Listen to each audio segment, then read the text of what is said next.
ദൈവാരാധനയ്ക്കായിട്ട് കടന്നു വന്ന എല്ലാ പ്രിയപ്പെട്ടവർക്കും കർത്താവായ യേശു ക്രിസ്തുവിൻ്റെ വലിയൊരു നാമത്തിലുള്ള സ്നേഹവന്ദനം അറിയിക്കുന്നു. ഫിലിച്ചി സഹോദരിക്ക് ഞങ്ങൾ വന്ദനം പറഞ്ഞു കഴിഞ്ഞു. ADF എന്ന് പറയുന്നൊരു സംഘടനയുണ്ട്. നോർത്ത് ഇന്ത്യയിൽ വിശേഷാൽ കഷ്ടമനുഭവിക്കുന്ന സഹോദരങ്ങൾക്ക് നിയമ യുദ്ധം നടത്തുന്ന ആളുകളാണ് അവരെ പ്രതിദാനം ചെയ്ത് മാത്യു സഹോദരൻ നമ്മളോടുകൂടെയുണ്ട്. പ്രിയ സഹോദരൻ ഞങ്ങൾ വന്ദനം പറയുന്നു. എഫ് ബ്രൂസ് എഴുതിയ വളരെ പ്രസിദ്ധമായ ഒരു പുസ്തകമുണ്ട്, apostle Paul whose heart set free എന്ന അപ്പോസ്തലനായ പൗലോസിനെ കുറിച്ചുള്ള ഒരു പുസ്തകമാണ് അത്. അതിൻ്റെ ആദ്യത്തെ പേജിൽ അദ്ദേഹം പറയുന്നൊരു പ്രസ്താവനയുണ്ട്. അദ്ദേഹം പറഞ്ഞു, അപ്പോസ്തലനായ പൗലോസ് റോമ ചക്രവർത്തിയായിരുന്ന കൈസറുടെ മുൻപാകെ വിചാരണയ്ക്കായിട്ട് ഒരു തടവുകാരനായിട്ട് നിൽക്കുമ്പോൾ ഒരു കാലത്ത് കൈസറിൻ്റെ പേര് പട്ടികൾക്കും പൗലോസിൻ്റെ പേര് മക്കൾക്കും ഇടുന്നൊരു കാലം വരും എന്നാരെങ്കിലും ചിന്തിച്ചോ എന്നാണ് അദ്ദേഹം ചോദിച്ചത്.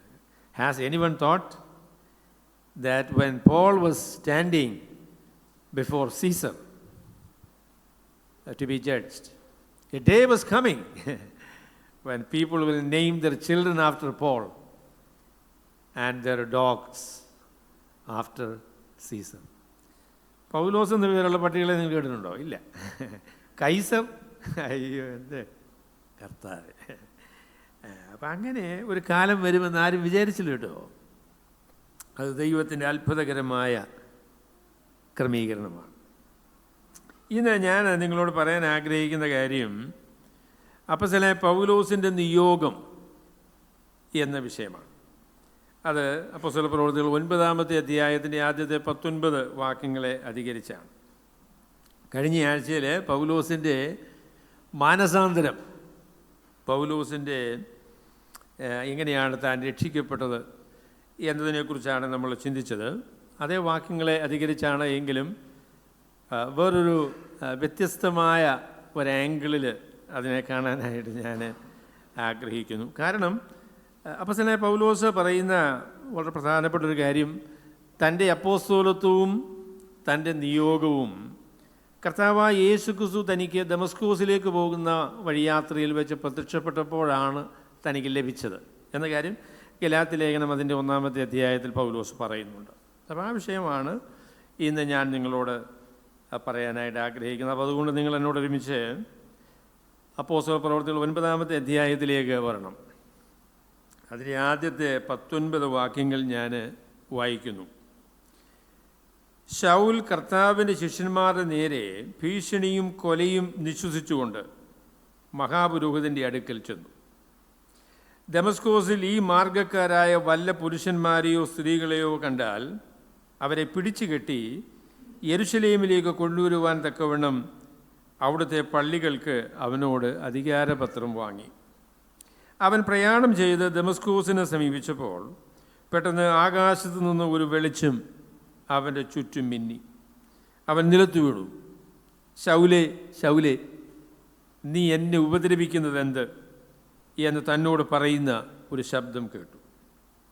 നീ ആരാകുന്നു കർത്താവേ എന്ന് അവൻ ചോദിച്ചതിന്, നീ ഉപദ്രവിക്കുന്ന യേശു ആകുന്നു ഞാൻ. നീ എഴുന്നേറ്റ് പട്ടണത്തിൽ ചെല്ലുക, നീ ചെയ്യേണ്ടുന്നത് അവിടെ വെച്ച് നിന്നോട് പറയും എന്ന് അവൻ പറഞ്ഞു. അവനോടുകൂടെ പ്രയാണം ചെയ്ത പുരുഷന്മാർ ശബ്ദം കേട്ടുവെങ്കിലും ആരെയും കാണാതെ മരവിച്ച് നിന്നു. ശൗൽ നിലത്തു നിന്ന് എഴുന്നേറ്റ് കണ്ണു തുറന്നാറെ ഒന്നും കണ്ടില്ല. അവർ അവനെ കൈക്ക് പിടിച്ച് ദമസ്കോസിൽ കൂട്ടിക്കൊണ്ടുപോയി. അവൻ 3 ദിവസം കണ്ണ് കാണാതെയും തിന്നുകയോ കുടിക്കുകയോ ചെയ്യാതെയും ഇരുന്നു. എന്നാൽ അനന്യാസ് എന്നൊരു ശിഷ്യൻ ദമസ്കോസിലുണ്ടായിരുന്നു.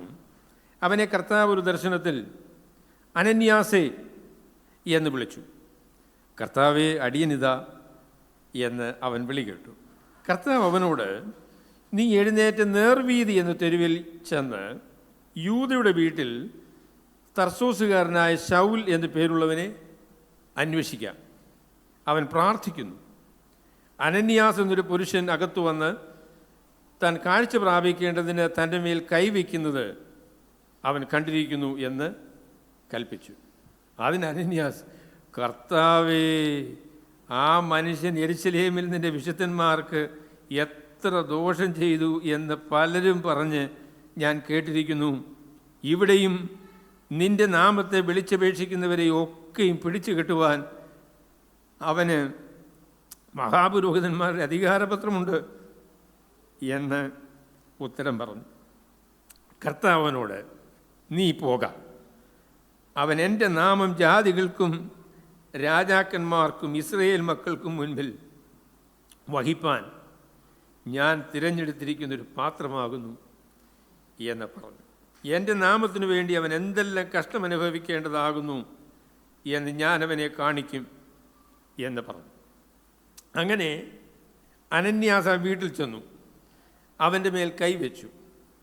ശൗലേ, സഹോദര, നീ കാഴ്ച പ്രാപിച്ച് പരിശുദ്ധാത്മപൂർണനാകേണ്ടതിന് നീ വന്ന വഴിയിൽ നിനക്ക് പ്രത്യക്ഷനായ യേശു എന്ന കർത്താവ് എന്നെ അയച്ചിരിക്കുന്നു എന്ന് പറഞ്ഞു.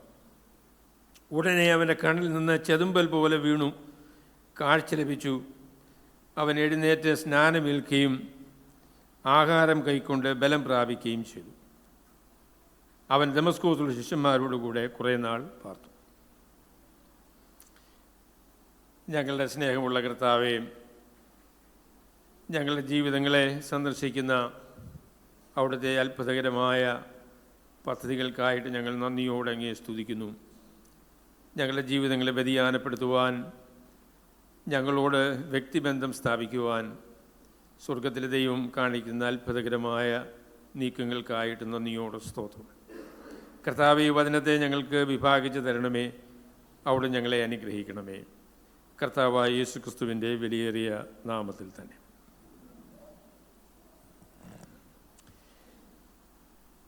അപ്പോസ്തലപ്രവൃത്തികളുടെ താക്കോൽ വാക്യം 1-ാമത്തെ അധ്യായത്തിൻ്റെ 8-ാം വാക്യമാണ്.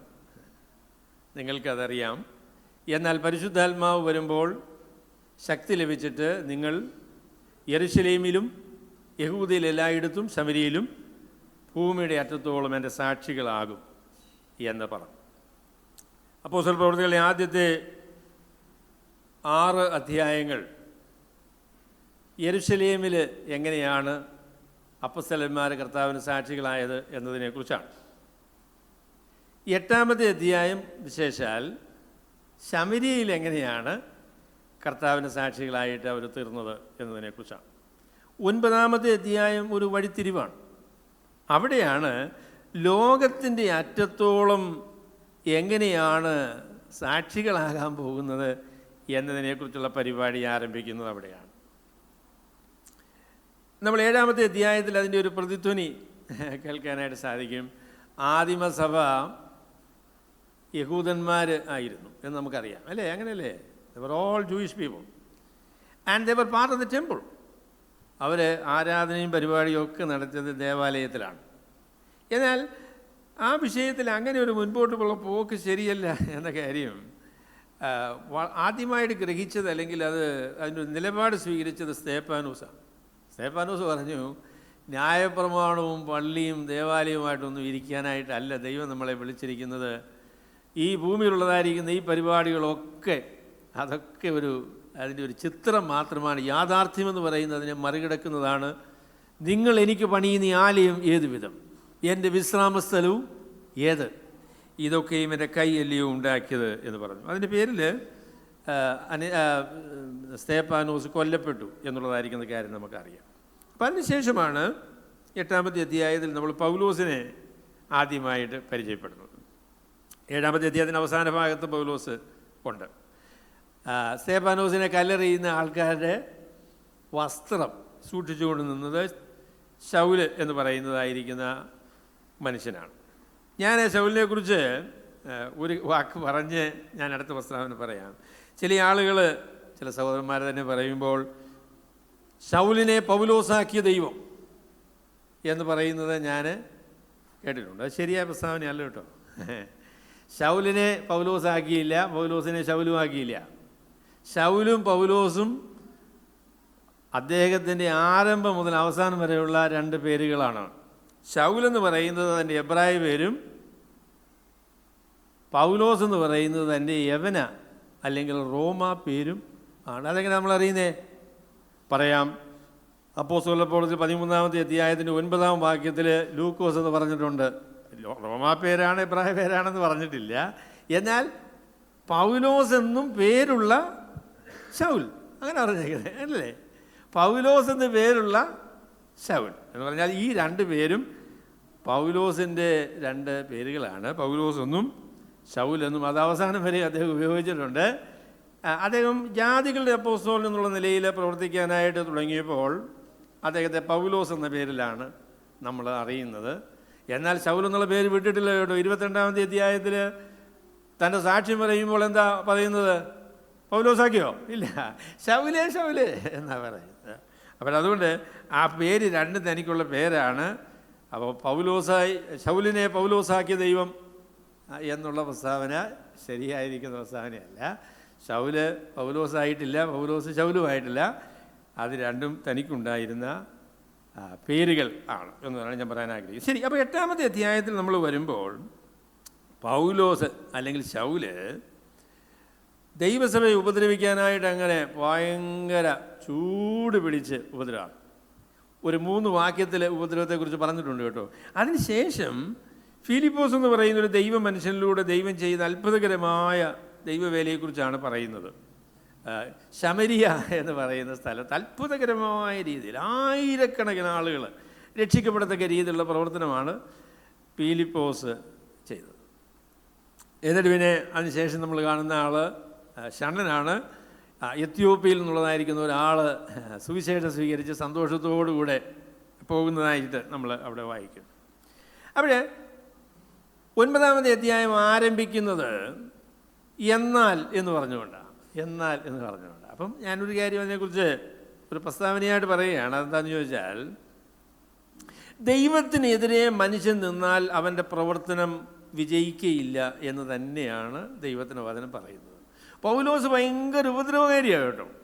ഒരുപാട് ഉപദ്രവം ചെയ്യുന്നുണ്ട്. എന്നാൽ ദൈവത്തിൻ്റെ വേലയ്ക്ക് അതിനെ തടസ്സപ്പെടുത്താനായിട്ട് അദ്ദേഹത്തിന് സാധിച്ചില്ല.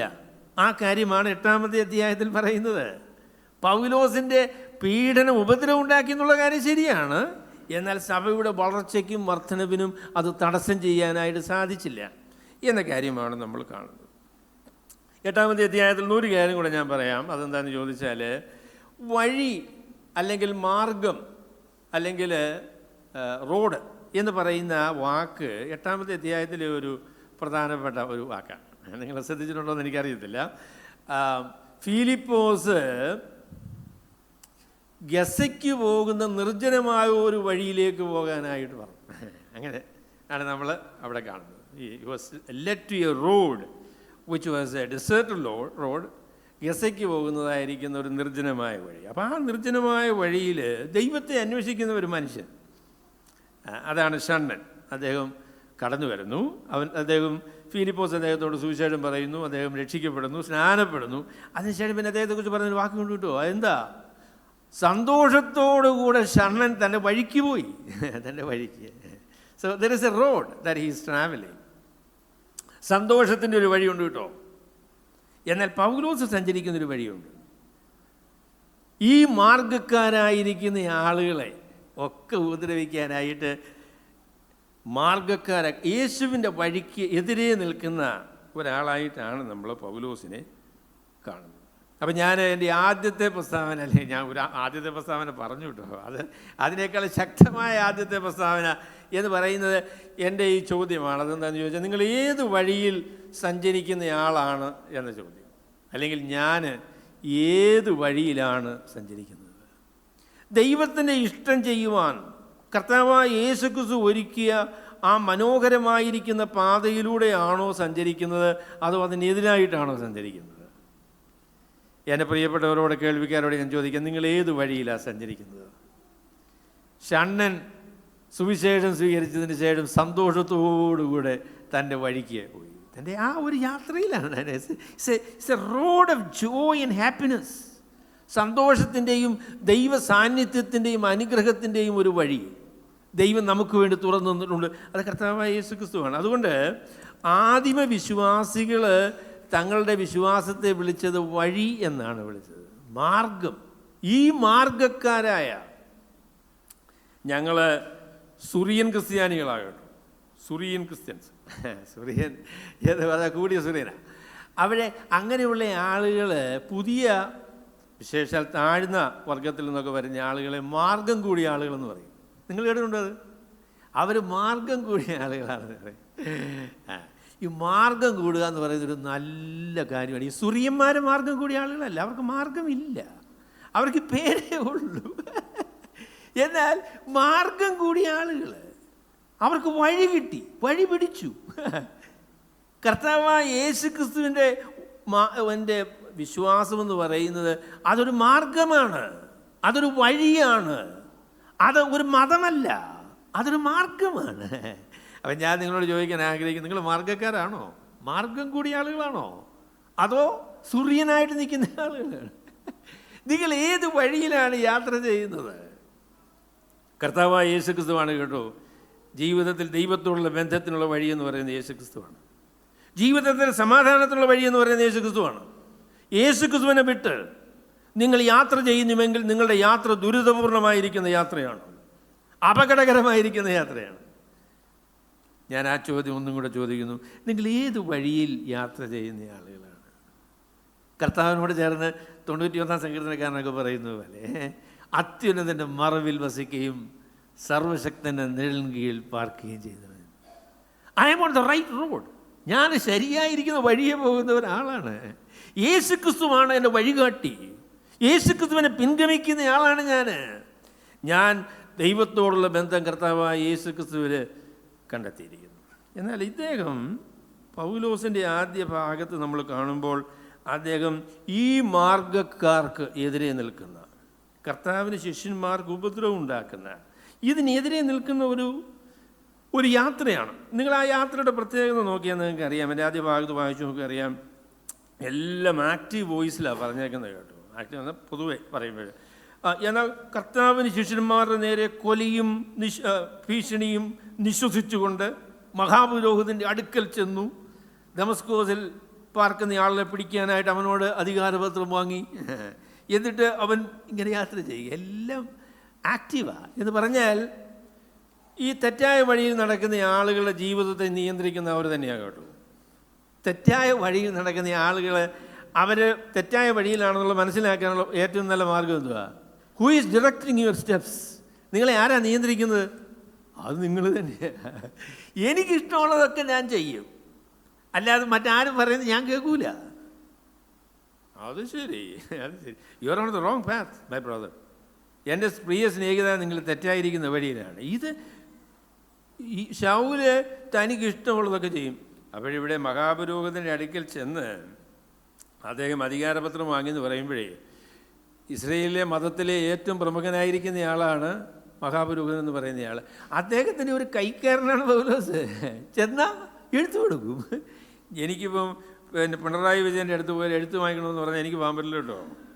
ഞാൻ ചെന്നാൽ എഴുത്തും തരികയില്ല, അടിക്കും മരുന്ന് ഓടിക്കും. കാര്യം അങ്ങനെ ഒരു ബന്ധമില്ല. അപ്പോഴേ പൗലോസ് നല്ല സ്വാധീനമുള്ളയാളാണ്. അതാണ് അദ്ദേഹത്തിൻ്റെ ധൈര്യം എന്ന് പറയുന്നത്. എനിക്ക് നല്ല ബന്ധങ്ങളുണ്ട്, മതപരമായിരിക്കുന്ന ആചാരങ്ങളും അനുഷ്ഠാനങ്ങളും ഒക്കെ ഉണ്ട്. ഞാൻ എൻ്റെ ഇഷ്ടം പോലെ എനിക്ക് ബോധ്യം വന്ന കാര്യത്തിന് വേണ്ടി നിൽക്കും, ആ നിലയിൽ പോകും എന്നൊക്കെ പറയുന്ന, താൻ തന്നെ നിയന്ത്രിക്കുന്ന, തൻ്റെ ആശയങ്ങൾ തന്നെ സ്വാധീനിക്കുന്ന, അപ്പോൾ ആ നിലയിലുള്ള ജീവിതമാണ് പൗലോസ് നടത്തുന്നത്. നിങ്ങൾ മൂന്നാമത്തെ വാക്യം കഴിയുമ്പോൾ വോയിസ് മാറി കേട്ടോ. ആക്റ്റീവ് വോയിസ് മാറി, എല്ലാം പാസീവ് വോയിസാണ്. ഞാൻ പറയാമെന്ന് പറഞ്ഞെടുത്തോ, നീ എന്ത് ചെയ്യണമെന്ന് ഞാൻ നിന്നോട് പറയാം. നീ എന്ത് ചെയ്യണം? നീ ദമസ്കോസിലേക്ക് ചെല്ലണം, അവിടെ കാത്തിരിക്കണം. ഞാൻ എന്താ ചെയ്യേണ്ടതെന്നുള്ളത് നിന്നോട് പറയാം. നീ പറയുന്ന സമയത്ത് നിൻ്റെ ഇഷ്ടം പോലെ ഒന്നും ഇനി പ്രവർത്തിക്കാൻ പറ്റത്തില്ല. അതൊരു വലിയ അനുഗ്രഹമാണ് കേട്ടോ, ദൈവം പറയുന്നത് കേൾക്കാനായിട്ട്, ദൈവത്തിൻ്റെ ആലോചനയ്ക്ക് ചെവി കൊടുക്കുവാൻ, ആ നിലയിലുള്ള രൂപാന്തരം നമുക്ക് ആവശ്യമാണ്. കർത്താവിനെ സന്ധിക്കുക, അതിൻ്റെ ഫലമായിട്ടുണ്ടാകുന്ന രൂപാന്തരം. അപ്പോൾ അതാണ് എൻ്റെ ഒന്നാമത്തെ പ്രസ്താവനയായിട്ട് ഞാൻ പറയാൻ ആഗ്രഹിക്കുന്നത്. നിങ്ങൾ ഏത് വഴിയിൽ സഞ്ചരിക്കുന്നയാളാണ്?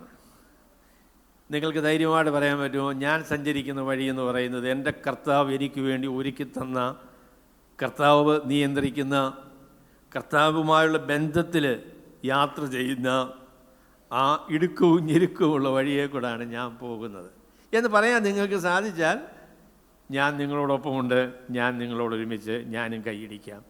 ആ വഴി അത്ര എല്ലായ്പ്പോഴും എളുപ്പമല്ല കേട്ടോ, അത് ശരിയാ. സഹോദരൻ പറഞ്ഞ പോലെ it is not the absence of problem. പ്രശ്നരഹിതമായിരിക്കുന്നൊരു വഴിയൊന്നുമല്ല, ഇടുക്കവും ഞെരുക്കവും ഒക്കെയുള്ള വഴിയാണ്. പക്ഷെങ്കിൽ അതിൻ്റെ അന്ത്യം ജീവനാണ്, അതിൻ്റെ അന്തം ജീവനാണ്. അതിനെക്കുറിച്ച് യാതൊരു സംശയമില്ല. വിശാലമായ വഴി കൂടെ പോകുന്ന ആളുകൾ അതിൻ്റെ അന്തം നാശമാണ്. നിങ്ങൾ നാശത്തിലേക്കാണ് പോകുന്നത്, വിശാലമായ വഴിയിൽ കൂടെയാണ്. നിങ്ങളുടെ ഇഷ്ടപ്രകാരം നിങ്ങൾ തന്നെ നിങ്ങളുടെ ജീവിതത്തിന് നായകനായി നയിക്കുന്ന ആ വഴി നാശകരമായ വഴിയാണ്.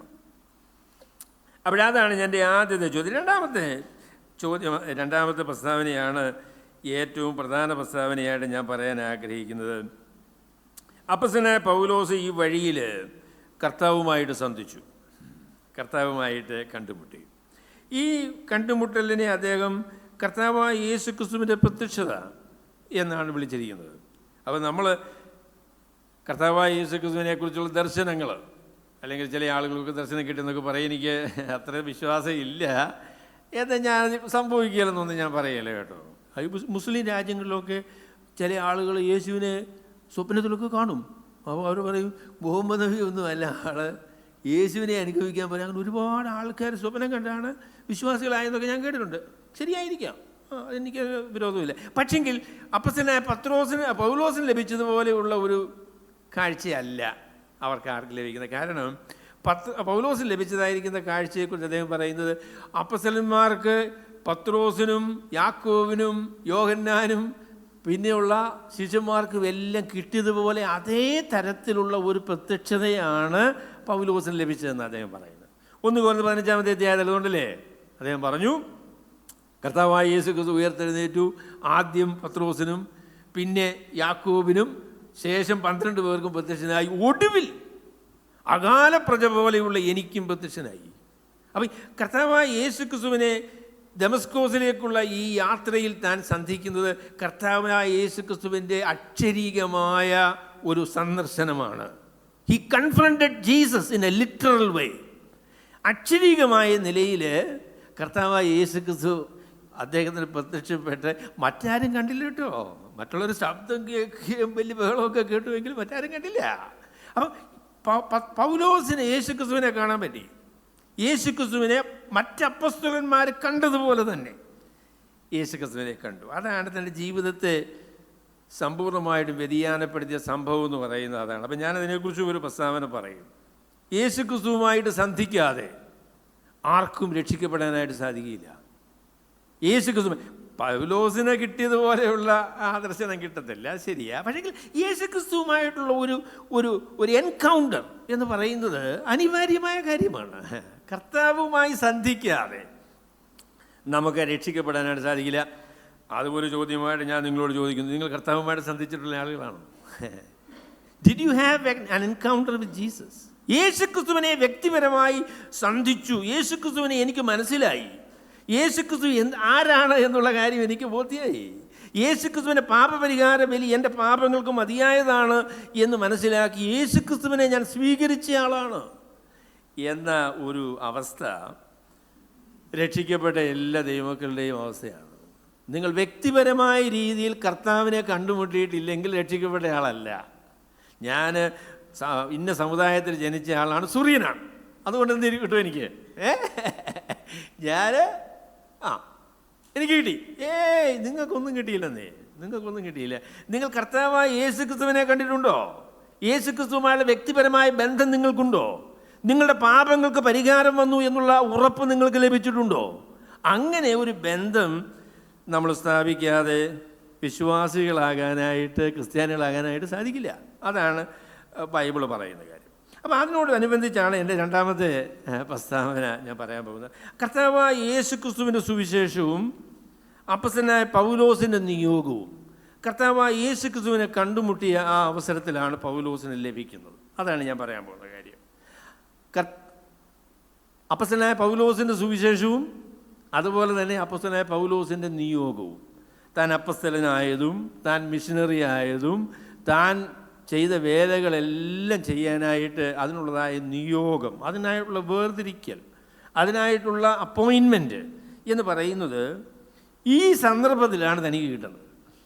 He found Jesus, his gospel and also his mission when he encountered Jesus. നിങ്ങൾ അത് ഗലാത്യ ലേഖനം 1-ാമത്തെ അധ്യായത്തിന് 17-ാമത്തെ വാക്യം മുതൽ വായിച്ചാൽ അപ്പസ്തലനായ പൗലോസ് അതിനെക്കുറിച്ച് പറയുന്നുണ്ട് കേട്ടോ. ഞാൻ നിങ്ങളോട് പറയുന്ന സുവിശേഷം മാനുഷികമല്ല, ഞാൻ നിങ്ങളോട് പറയുന്ന സുവിശേഷം മാനുഷികമല്ല, എനിക്കത് വെളിപ്പാടിനാൽ അത്രയേ ലഭിച്ചത്. വെളിപ്പാട് എന്ന് പറയുന്ന വാക്ക് ദൈവം നേരിട്ട് ഇടപെടുന്നതിനെക്കുറിച്ചാണ്. വെളിപ്പാട് എന്ന് പറയുന്ന വാക്ക് നമുക്കാർക്കും ഉപയോഗിക്കാൻ പറ്റുന്ന വാക്കല്ല. കാരണം അങ്ങനെ ഒരു ഇടപാട് വിശ്വാസികൾക്ക് അപ്പസ്തലിക കാലം കഴിഞ്ഞതിന് ശേഷം ലഭിക്കുകയില്ല. അത് ദൈവം നേരിട്ട്, യേശുക്രിസ്തു നേരിട്ട് വന്ന് പ്രത്യക്ഷപ്പെട്ട് ആ വെളിപ്പാട്, ആ അറിവ് അപ്പസ്തലനായ പൗലോസിന് നൽകുന്നതാണ്. അതിനെയാണ് അദ്ദേഹം വെളിപ്പാടെന്ന് പറയുന്നത്. അപ്പോൾ എൻ്റെ സുവിശേഷം മാനുഷികമല്ല. എന്നിട്ട് പറഞ്ഞു, ജാതികളോട് സുവിശേഷം അറിയിക്കാനുള്ള ആ ദൗത്യവും കർത്താവായ യേശുക്രിസ്തു എനിക്ക് നേരിട്ട് തന്നതായിരിക്കുന്ന ദൗത്യമാണ്. അല്ലാതെ ആരും എന്നെ അപ്പസ്തലനാക്കിയതല്ല, ആരും എന്നെ മിഷണറി ആക്കിയതല്ല. ഞാനതിനെക്കുറിച്ച് വിശദീകരിച്ച് നിങ്ങളോട് പറയാം. അപ്പോൾ ആ പ്രസ്താവന ഞാൻ ഒന്നുകൂടെ പറയാം, രണ്ടാമത്തെ പ്രസ്താവന. അപ്പം നിങ്ങൾ എഴുതിയെടുക്കുന്ന ആളുകളാണെങ്കിൽ എഴുതിയെടുക്കണം, അല്ലെങ്കിൽ ഹൃദയത്തിൽ കുറിച്ചുകൊള്ളണം.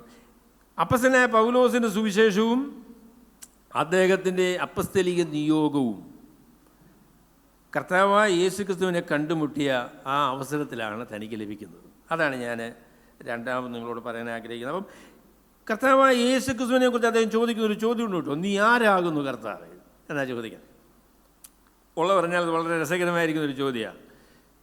ശൗലേ ശൗലേ എന്ന് വിളിച്ചു. അപ്പം ഞാൻ ഒരു സഹോദരനെ വിളിക്കുക, ജിബിൻ സഹോദര, ജിബിൻ സഹോദര എന്ന് വിളിക്കുക.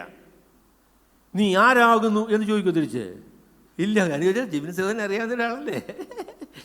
അപ്പം ജിബിൻ സഹോദരൻ അറിയാവുന്ന ആളാകുമ്പോൾ ജിബിൻ സഹോദരൻ എന്നെ അറിയാം, അങ്ങനെ അല്ലെങ്കിൽ പേരൊന്നും അറിയത്തില്ല. പക്ഷെ ഇവിടെ തിരിച്ചാട്ടോ, ശൗലേ ശൗലേ എന്ന് വിളിച്ചു. പുള്ളിക്കറിയത്തില്ല. യേശുവിനറിയാം, പക്ഷെങ്കിൽ പൗലോസിന് അറിയത്തില്ല. എൻ്റെ പല സഹോദരങ്ങളെ ഞാൻ പറയട്ടെ, നമ്മളെ അറിയുന്നതിനൊക്കെ മുമ്പ്, നാം കർത്താവിനെ അറിയുന്നതിന് എത്രയോ മുൻപ് കർത്താവ് നമ്മളെ അറിഞ്ഞതാണെന്നറിയാമോ? He knew way before I knew him. നാം ജനിക്കുന്നതിന് മുന്നമേ, ലോകസ്ഥാപനത്തിന് മുന്നമേ കർത്താവ് നമ്മളെ അറിഞ്ഞു എന്നതാണ് നമ്മുടെ ജീവിതത്തിലെ ഏറ്റവും വലിയ അനുഗ്രഹം എന്ന് പറയുന്നത്. He knows my name. കർത്താവിന് ആരോടും, ഞാൻ ചില ആളുകളെ കാണുന്ന ഉടനെ ഭാര്യയെ ഇങ്ങനെ ഒന്ന് തോണ്ടും, എന്ന് വെച്ചാൽ പേര് പറഞ്ഞു ഇന്ന് അറിയത്തില്ല. ഒരു തന്ത്രപരമായ നീക്കത്തിലൂടെ സാലി സഹോദരി ചിലപ്പോൾ ആ പേരെന്നോട് പറഞ്ഞു തരും. അപ്പോഴത്തേക്ക് എനിക്ക് സന്തോഷമായി, പേര് ഞാൻ പറയാം. അതിൻ്റെ ക്രെഡിറ്റ് സാലി സഹോദരിക്കാണ്. എന്നാൽ കർത്താവിന് എല്ലാ ആൾക്കാരുടെയും പേരറിയാം കേട്ടോ. അയ്യോ, എന്തൊരു നല്ല കാര്യം അറിയാം. കർത്താവ് നമ്മളെ വിളിക്കുമ്പോൾ വിളിക്കും, 2 പ്രാവശ്യം വിളിച്ചു, ശൗലേ ശൗലേ എന്ന് വിളിച്ചു.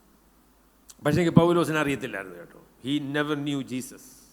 അപ്പോൾ ആദ്യത്തെ ചോദ്യം, നീ ആരാകുന്നു കർത്താവ് എന്നുള്ള ചോദ്യമാണ്. അപ്പോൾ യഥാർത്ഥത്തിൽ അതാണ് സുവിശേഷം എന്ന് പറയുന്നത്. യേശുക്രിസ്തുവിനെ തിരിച്ചറിയുന്നതാണ് സുവിശേഷം.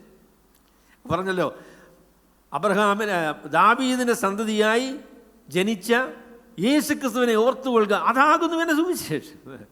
യേശുക്രിസ്തു ആരാണ് എന്ന് തിരിച്ചറിയുന്നതാണ് സുവിശേഷം. അത് അപ്പസ്തലനായ പൗലോസിന് ഈ അവസരത്തിലാണ് ആ തിരിച്ചറിവ് ഉണ്ടാകുന്നത്. ആരാണ് യേശുക്രിസ്തു? Who is Jesus? അതിന് മുന്നമേ യേശു ആരാണ് എന്ന് ചോദിച്ചാൽ അപ്പോഴത്തേക്ക് പൗലോസിൻ്റെ മുഖമെല്ലാം ചുമക്കും, ഈ മൂക്ക് ഒരല്പം കൂടി അങ്ങ് നീളും. യേശുക്രിസ്തു ആരാണ്? അപ്പോഴത്തേക്ക് വിളി ഭയങ്കര കോപമായി, അടിക്കാൻ വരും, അടിക്കും. കാരണം ചോദിച്ചാൽ യേശുക്രിസ്തുവിനെ ശാപഗ്രസ്തനായ ഒരു മനുഷ്യനായിട്ടാണ് അദ്ദേഹം വിചാരിച്ചത്. മരത്തിൽ തൂങ്ങുന്നവനെല്ലാം ശപിക്കപ്പെട്ടവൻ. അതാണ് ഇന്ന് മുസ്ലിങ്ങളും പറയുന്ന ഒരു കാര്യം അത് കേട്ടോ. അപ്പോൾ പൗലോസിൽ നിന്ന് അവർക്ക് കിട്ടിയത് മരത്തിൽ തൂങ്ങുന്നവനെല്ലാം ശപിക്കപ്പെട്ടവൻ. എങ്ങനെയാണ് കർത്താവായ യേശു ക്രിസ്തു മരിച്ചത്? മരത്തിൽ തൂങ്ങി മരിച്ച ആളാണ്, അതേ ശപിക്കപ്പെട്ട ആളാണ്. അപ്പം അങ്ങനെയുള്ള ഒരാൾ മെസ്സിഹ എന്ന് പറയുന്നത് ഭയങ്കര അപരാധമാണ്. അങ്ങനെ പറയുന്നവരെ എല്ലാം കൊല്ലണം എന്ന് വിചാരിച്ച ആളാണ് പൗലോസ്. എന്നാൽ കാര്യങ്ങൾ വ്യത്യാസപ്പെട്ടു കേട്ടോ, കാര്യങ്ങൾ വ്യത്യാസപ്പെട്ടു. ഉയർത്തെഴുന്നേറ്റ കർത്താവ്, ഈ കർത്താവിനെ കണ്ടു കഴിഞ്ഞപ്പോൾ കർത്താവിനെ യഥാർത്ഥത്തിൽ പൗലോസേ കണ്ടുള്ളൂ, മറ്റുള്ളവരാരും കണ്ടില്ല. അതുകൊണ്ടില്ല പൗലോസിൻ്റെ കണ്ണ് അന്ധമായി പോയി. മറ്റുള്ള കണ്ണിന് കുഴപ്പമൊന്നുമില്ല. ഏട്ടൻ വെളിച്ചമൊക്കെ ഇങ്ങനെ വീശിയ ഒരു ബഹളമൊക്കെ പുള്ളി അവർക്ക് കിട്ടി, പക്ഷെ ആളിനെ കണ്ടില്ല. He only so Jesus. അവിടെ ഈ കർത്താവ് ഏത് നിലയിലാണ് പൗലോസിന് പ്രത്യക്ഷപ്പെട്ടത്? ഈ ലോകത്തിലായിരുന്നപ്പോഴുള്ള പാവപ്പെട്ട കർത്താവ് അല്ലേ? കർത്താവിനെ കണ്ട ഒരു സാധാരണ മനുഷ്യനായിട്ടാണ് തോന്നുന്നത് അല്ലേ? അല്ലല്ല, അങ്ങനെയല്ല. ഉയർത്തെഴുന്നേറ്റ, തേജസ്കരിക്കപ്പെട്ട, സ്വർഗാരോഹണം ചെയ്ത, പിതാവിൻ്റെ വലത്തുഭാഗത്ത് സകല അധികാരവും പ്രാപിച്ച, രാജാതി രാജാവും കർത്താതി കർത്താവുമായി ഈ ലോകത്തിലേക്ക് പ്രത്യക്ഷപ്പെടുവാൻ പോകുന്ന ആ കർത്താവിനെയാണ്, തൻ്റെ തേജസ്സിലാണ് പൗലോസ് കണ്ടത്. He saw Jesus in all his glory and he couldn't stand it. ആ വെളിച്ചം താങ്ങാനുള്ള കരുത്ത് ഒരു കണ്ണിനുമില്ല കേട്ടോ. ഒരു കണ്ണിനും ആ വെളിച്ചവും ആ പ്രഭയും താങ്ങി നിർത്താനായിട്ട് സാധിക്കില്ല. He saw Jesus. തൻ്റെ ജീവിതത്തിലെ ഏറ്റവും വലിയ അനുഗ്രഹമായി പൗലോസ് പറയുന്ന കാര്യം, ഞാൻ യേശുവിനെ കണ്ടിട്ടുണ്ട് എന്ന കാര്യം. I so Jesus. ഞാൻ എൻ്റെ കർത്താവിനെ കണ്ടയാളാണ്. ഞാനത് നിങ്ങളോടും പറയാം, ഹാവ് യു സീൻ ജീസസ്? കർത്താവിനെ നിങ്ങൾ കണ്ടിട്ടുണ്ടോ? ഹൃദയത്തിൻ്റെ കണ്ണുകളുണ്ടായോ കേട്ടോ, അല്ല നമ്മുടെ അക്ഷരികമായ കണ്ണുകളുകൊണ്ട് കർത്താവിനെ കാണാനായിട്ട് സാധിക്കില്ല. Have you seen Jesus? He was so impressed, eternally impressed. കർത്താവിൻ്റെ ദർശനം തൻ്റെ ജീവിതത്തിൽ വരുത്തിയ ആ ഇംപ്രിൻ്റ് ഒരു ശക്തിക്കും ഒരിക്കലും മായ്ച്ചു കളയാൻ കഴിയാത്ത അത്ര ആഴമേറിയ ഒരു ഇംപ്രിൻ്റാണ് തൻ്റെ ഹൃദയത്തിൽ പതിച്ചത്. It stuck with him all his life. അതിനെക്കുറിച്ച് പൗലോസ് മരണത്തിനാകട്ടെ, ഉയരത്തിനാകട്ടെ, ആഴത്തിനാകട്ടെ, വാളിനാകട്ടെ, ഇപ്പോഴുള്ളതിനാകട്ടെ, വരുവാനുള്ളതിനാകട്ടെ, ഒന്നിനും കർത്താവായ യേശുക്രിസ്തുവിന്റെ ദൈവസ്നേഹത്തിൽ നിന്ന് നമ്മെ വേർപിരിക്കുവാൻ കഴിയുകയില്ല എന്ന് ഞാൻ ഉറച്ചിരിക്കുന്നു. എന്തൊരു വലിയ ദർശനമാണ് അപ്പോസ്തലനായ പൗലോസിന് കിട്ടിയത്. അതുപോലെയുള്ള ദർശനമൊന്നും നമുക്ക് കിട്ടില്ല, ശരിയാണ്. എങ്കിലും കർത്താവിനെ കാണണം കേട്ടോ, കർത്താവിനെ കാണണം. കർത്താവിൻ്റെ ആ മഹത്വവും ശക്തിയും ഒക്കെ ഒന്ന് കാണണം. ഞാനിന്ന് അതിനെക്കുറിച്ച് ചിന്തിക്കുകയായിരുന്നു. How little we know of Jesus. കർത്താവിനെക്കുറിച്ചുള്ള നമ്മുടെ ധാരണ, കർത്താവിനെക്കുറിച്ചുള്ള നമ്മുടെ ബോധ്യങ്ങൾ എത്ര പരിമിതമാണ്. ആ ധൈര്യവും ആ ഉറപ്പും പൗലോസിന് ദൈവം കൊടുത്തതായിരിക്കുന്ന ആ ധൈര്യവും ഉറപ്പും അത് നമുക്ക് ഒരു പരിധിവരെ നമുക്ക് സ്വന്തമാക്കാൻ കഴിയുന്ന കാര്യമാണ്. അപ്പോൾ അങ്ങനെ ഒരു ദർശനമാണ് അപ്പോസ്തലനായ പൗലോസിന് കിട്ടിയത്. അപ്പോഴേ പൗലോസ് കർത്താവിനെ കണ്ടു. ഇപ്പോൾ കണ്ണെല്ലാം അന്ധമായിപ്പോൾ, അത്ര തേജസ്സാണ്. ചുറ്റും മിന്നിയെന്നാണ് പറഞ്ഞല്ലേ. അത് സാധാരണ വെളിച്ചം സഞ്ചരിക്കുന്നത് എങ്ങനെയാണ് റോയ് സാറേ? വെളിച്ചം എങ്ങനെയാണ് സഞ്ചരിക്കുന്നത്? നിറകിലല്ലേ? ഇത് പക്ഷേ ചുറ്റി വരുന്നത് അതൊരു ഭയങ്കര ഒരു he was encircled by the glory of Christ and he was not the same person anymore. തൻ്റെ ആ ദർശനത്തിൽ നിന്നും കഴിഞ്ഞപ്പോൾ അത് തന്നെ വലയം ചെയ്തു. അതിൻ്റെ ഉള്ളിൽ താൻ ആയിത്തീർന്നു. തൻ്റെ മാനസികമായ കഴിവുകളും ശക്തികളും തീരുമാനങ്ങളും ആഗ്രഹങ്ങളും എല്ലാം അതിൻ്റെ മുൻപിൽ കത്തിപ്പോയി. It all ended. അതെല്ലാം അവിടെ അവസാനിച്ചു. കർത്താവേ നീ ആരാണ് എന്ന് ചോദിച്ചു. അപ്പം പൗലോസ് ഭയങ്കര പണ്ഡിതനാകട്ടോ. ഞാൻ പറയാം, ക്രിസ്തീയ വിശ്വാസത്തിൻ്റെ ചരിത്രത്തിൽ പൗലോസിനേക്കാളും പാണ്ഡിത്യമുള്ള ആരും ഉണ്ടായിട്ടില്ല. ക്രിസ്തീയ വിശ്വാസത്തിൻ്റെ ചരിത്രത്തിൽ അപ്പോസ്തലനായ പൗലോസിനേക്കാൾ പാണ്ഡിത്യമുള്ള ആരും ഉണ്ടായിട്ടില്ല. പഴയ നിയമ ഉൽപ്പത്തി പുസ്തകം മുതൽ മലാക്കി പുസ്തകം വരെ മനഃപ്പാഠമായി അറിയാവുന്ന അതിൻ്റെ ഓരോ വളരെ നമ്മളൊരു പക്ഷേ അപരിചിതമായിരിക്കുന്ന ഭാഗങ്ങൾ ഉദ്ധരിക്കാനായിട്ട് കഴിയുന്ന അത്ര പരിജ്ഞാനമുള്ള ആളാണ്. യേശുക്രിസ്തു ഉയർത്തെഴുന്നേറ്റു, യേശുക്രിസ്തു തേജസ്കരിക്കപ്പെട്ടു, യേശുക്രിസ്തു മഹത്വത്തിൽ രാജാവായിരിക്കുന്നു എന്നുള്ള കാര്യം എനിക്ക് ബോധ്യമായി കഴിഞ്ഞപ്പോൾ പഴയ നിയമം മുഴുവനും തിരിഞ്ഞു കേട്ടോ. The whole Old Testament came to its ഉദ്ദേശിച്ചതായ ലക്ഷ്യത്തിലേക്ക് വന്നു. Jesus came to the centre and everything made sense to him. യേശുക്രിസ്തുവിനെ കേന്ദ്രീകൃതമായ രീതിയിൽ പഴയ നിയമത്തെ കാണാനായിട്ട് വിചാരിച്ചു കഴിഞ്ഞപ്പോൾ then it was all light. It was all dark for him. ഇത് അന്ധകാരപൂർണമായ മനസ്സിലാക്കുവാൻ കഴിയാത്തൊരു വിഷയമായിട്ട് ഇങ്ങനെ ഇരുന്ന കാര്യം കർത്താവായ യേശുക്രിസ്തുവിനെ മനസ്സിലാക്കി കഴിഞ്ഞപ്പം എല്ലാം അതിൻ്റെ ക്രമത്തിൽ വന്ന് വീണു. യേശുക്രിസ്തുവിനെ കുറിച്ച് താൻ മനസ്സിലാക്കിയ കാര്യം പിന്നീട് ഗലാത്യ ലേഖനമൊക്കെ പറയുമ്പോൾ യേശുക്രിസ്തു ശപിക്കപ്പെട്ട ആളാണെന്ന് അവൾ വിചാരിച്ചു കേട്ടോ, മരത്തിൽ തൂങ്ങിയ ആളല്ലേ. എന്നാൽ ഉയർത്തെഴുന്നേറ്റു, ദൈവം അവനെ തേജസ്കരിച്ചു, മഹത്വവും ബഹുമാനവും എല്ലാം കർത്താവിന് നൽകി എന്നുള്ള കാര്യം മനസ്സിലാക്കിയപ്പോൾ തനിക്ക് മനസ്സിലായി കർത്താവ് ശപിക്കപ്പെട്ടതിൻ്റെ കാരണം കർത്താവായിരുന്നില്ല. അവൻ നമ്മുടെ ശാപം തൻ്റെ മേൽ ഏറ്റെടുത്ത്, നമ്മുടെ പാപങ്ങളെ തൻ്റെ മേൽ ഏറ്റെടുത്ത് നമുക്ക് പകരക്കാരനായി ശാപഗ്രസ്തനായി തീർന്നതാണ് എന്ന കാര്യം എനിക്ക് ബോധ്യമായി. That is what he understood. അത് ഗലാത്യ ലേഖനം 3-ാമത്തെ അധ്യായത്തിൽ നാം പറയും കേട്ടോ, മരത്തിൽ തൂങ്ങുന്നവനെല്ലാം ശപിക്കപ്പെട്ടവൻ എന്ന് എഴുതിയിരിക്കുന്നുവല്ലോ. എന്നാൽ ന്യായപ്രമാണത്തിന് ശാപത്തിൽ നിന്ന് നമ്മെ വിലയ്ക്ക് വാങ്ങേണ്ടതിന് അവൻ നമുക്ക് വേണ്ടി ശാപമായി തീർന്നു എന്ന കാര്യം അപ്പോസ്തലനായ പൗലോസിന് ബോധ്യമായി. That is the gospel he understood.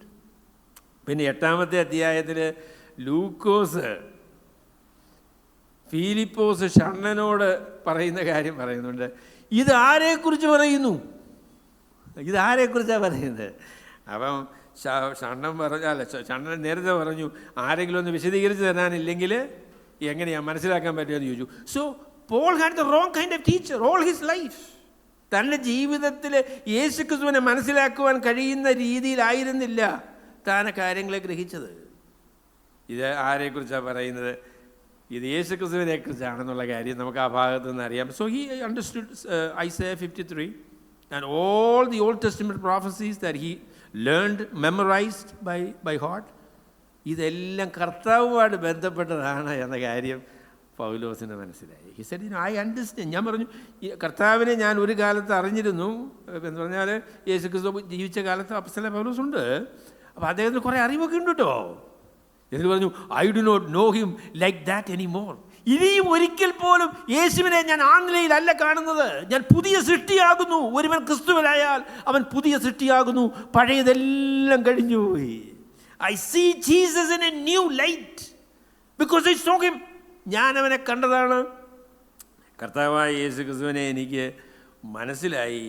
കർത്താവായ യേശുക്രിസ്തു മരണത്തെ പരാജയപ്പെടുത്തി നമ്മളുടെ പാപങ്ങളെ തൻ്റെ മേൽ ചുമന്നതിന് പരിഹാരം വരുത്തി, മരിച്ച് അടക്കപ്പെട്ട് ഉയർത്തെഴുന്നേറ്റ് ദൈവം സകല അധികാരവും നൽകി പിതാവായ ദൈവത്തിൻ്റെ വലത്ത് ഭാഗത്തേക്ക് ഉയർത്തിയ രാജാതി രാജാവും കർത്താതി കർത്താവുമാണ് എന്നുള്ള ആ ഒരു ബോധ്യം, ആ ഒരു കാഴ്ച പൗലോസിനായിട്ട് നീ ആരാകുന്ന കർത്താവെന്ന് ചോദിച്ചപ്പോൾ മനസ്സിലായി കേട്ടോ. That was the first thing that he got in this vision.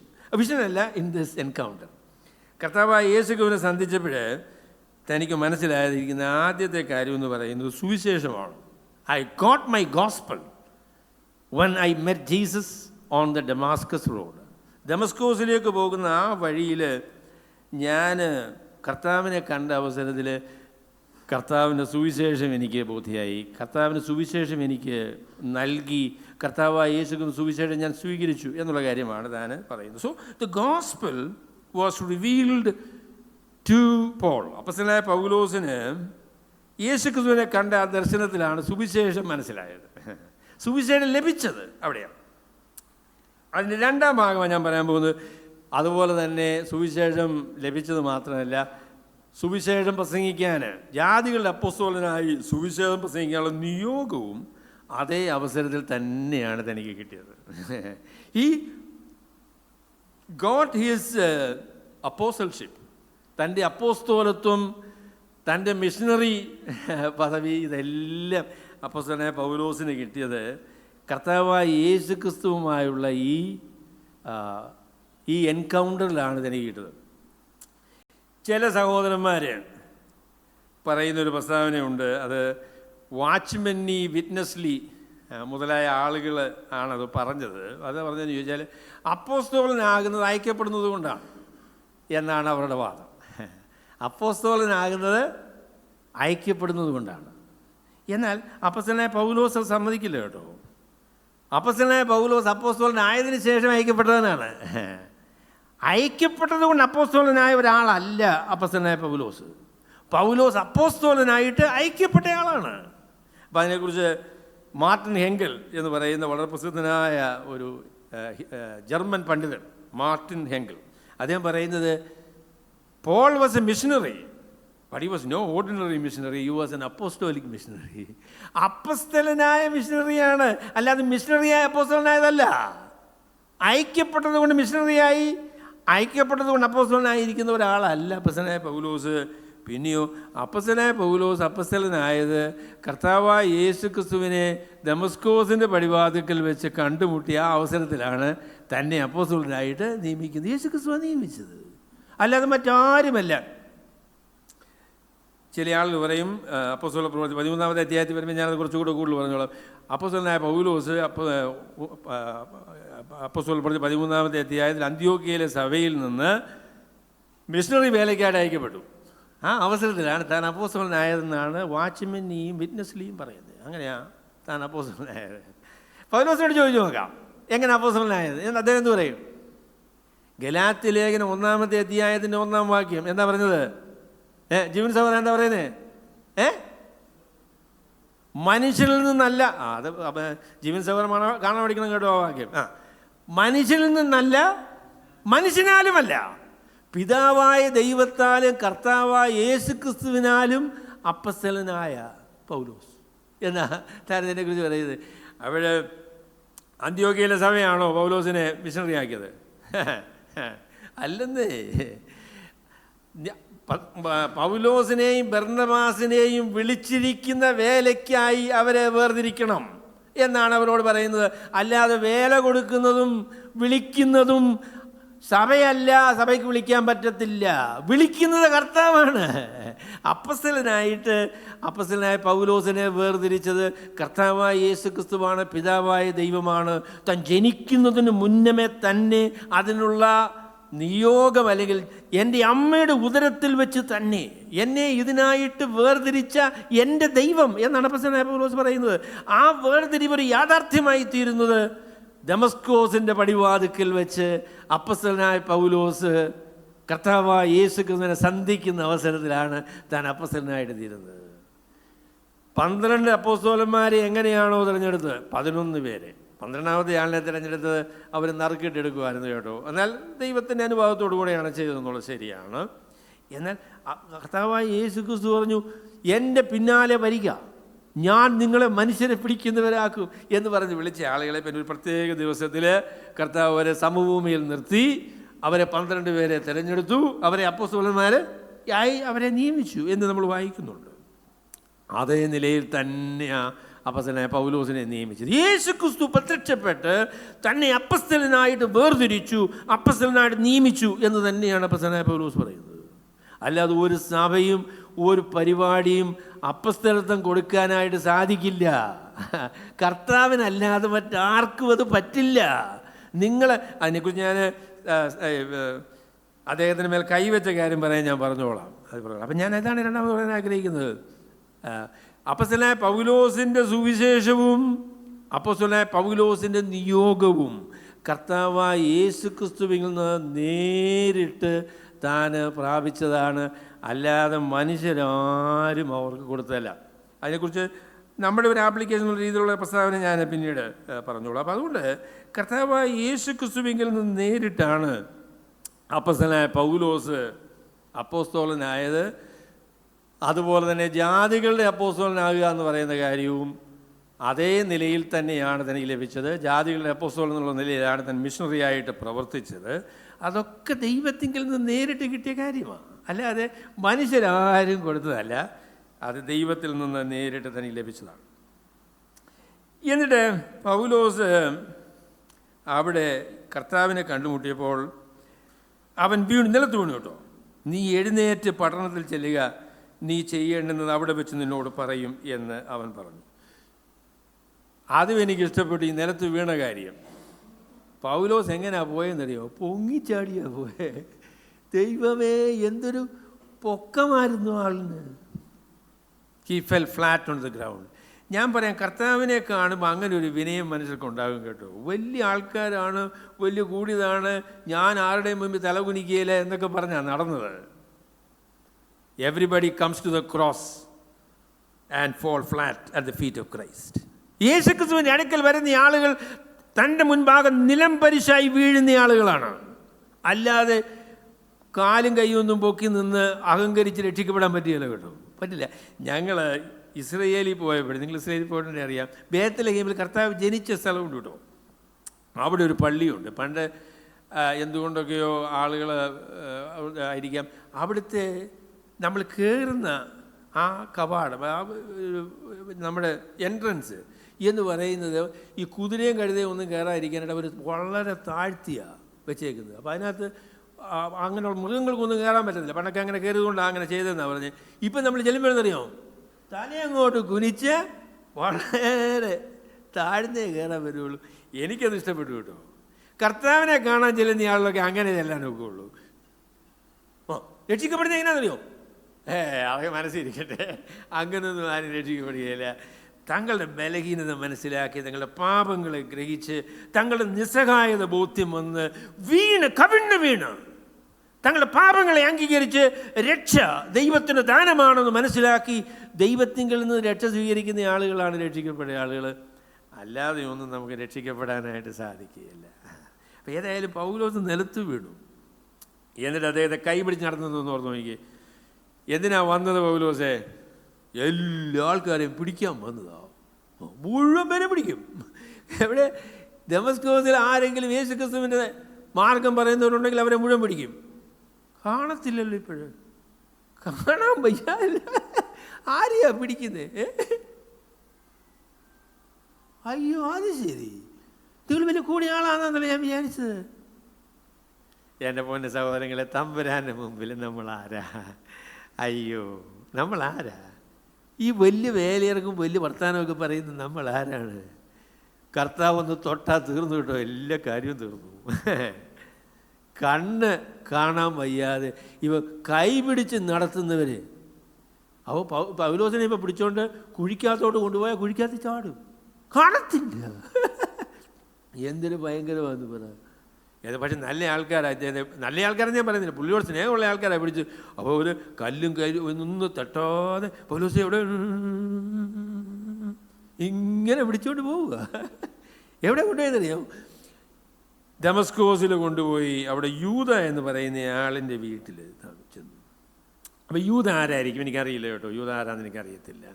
ഏതായാലും ശരി, പൗലോസ് ദമസ്കോസിലുള്ള ആളുകളെ എല്ലാം ഉപദ്രവിക്കാനായിട്ട് തീരുമാനിച്ച് വരികയാണ്. അപ്പോൾ പൗലോസിന് താമസിക്കാനൊരു സ്ഥലം വേണം. അത് ചോദിച്ചപ്പോൾ പറഞ്ഞു കൈപൊക്കി. രണ്ട് കൈ പൊക്കിയൊന്നും എനിക്കറിയാൻ വയ്യ, കൈപൊക്കി.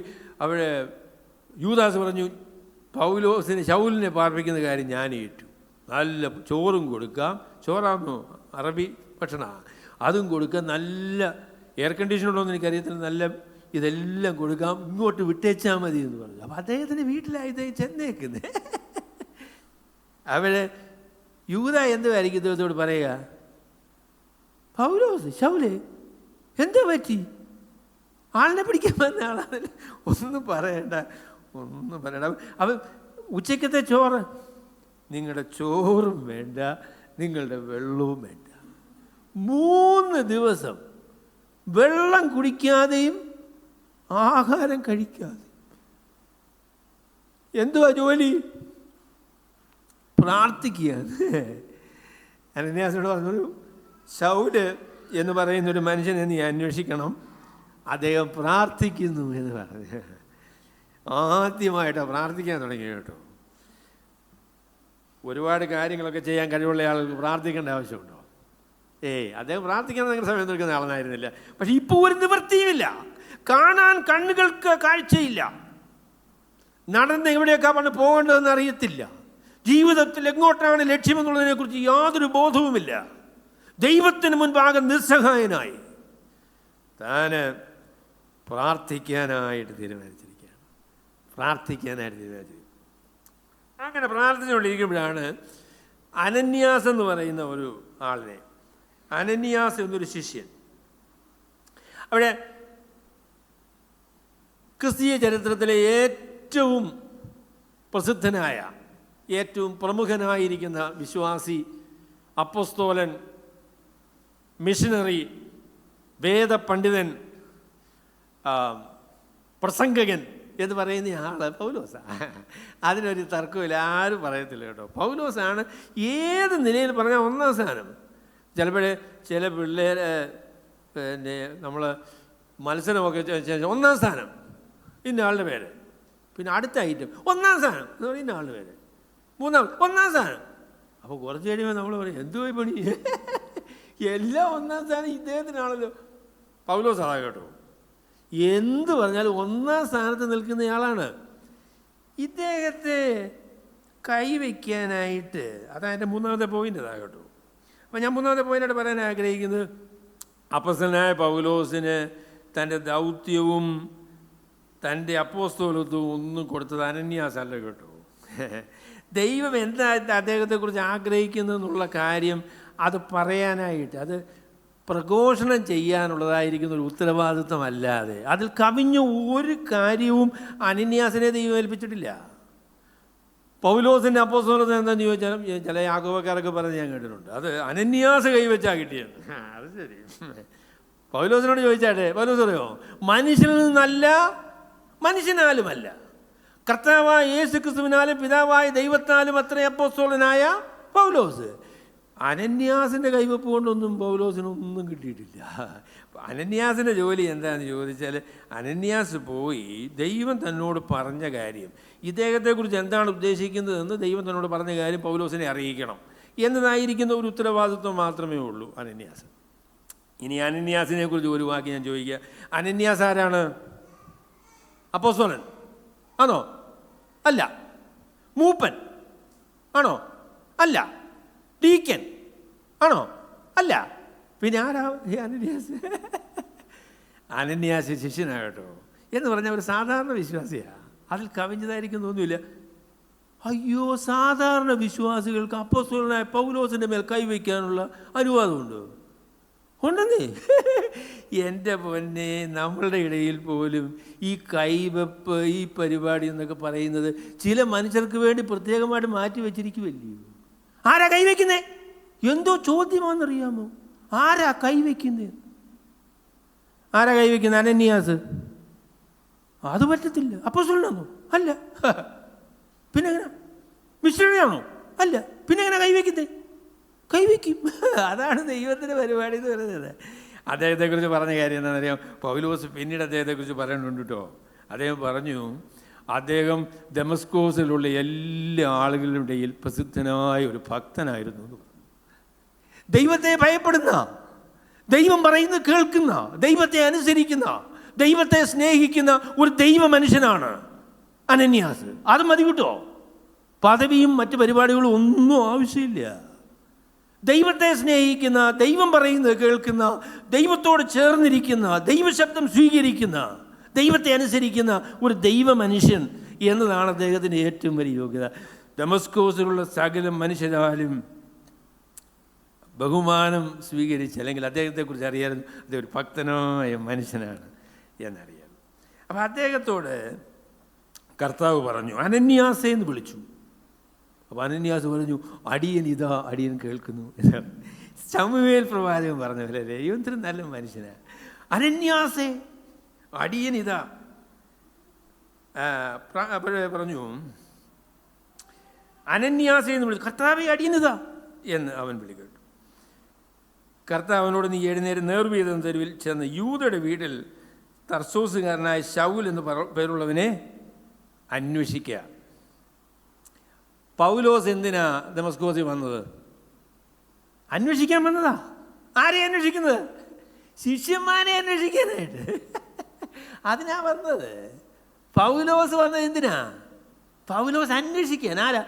ദമസ്കോസിൽ ഈ മാർഗക്കാരായ വല്ലവരും ഉണ്ടെങ്കിൽ അവരെ കണ്ടുപിടിക്കുന്നതിന് വേണ്ടി ആ അന്വേഷണത്തിലാണ് പൗലോസ് വന്നിരിക്കുന്നത്. ആ പൗലോസിനെ സംബന്ധിച്ച് കർത്താവ് പറയുക, അനന്യാസെ നീ അന്വേഷിക്കണം, ഒരു മനുഷ്യനെ അന്വേഷിക്കണം. ആ മനുഷ്യൻ്റെ പേര് ശൗൽ എന്ന് പറയുന്ന മനുഷ്യനാണ്. അദ്ദേഹം നേർവീതി എന്ന് പറയുന്ന തെരുവിലാണ് പാർക്കുന്നത്. യൂദ എന്ന് പറഞ്ഞ ആളുടെ വീട്ടിലാണ്. അപ്പോഴേ അനന്യാസ് പറഞ്ഞു, കർത്താവേ നല്ല കാര്യം,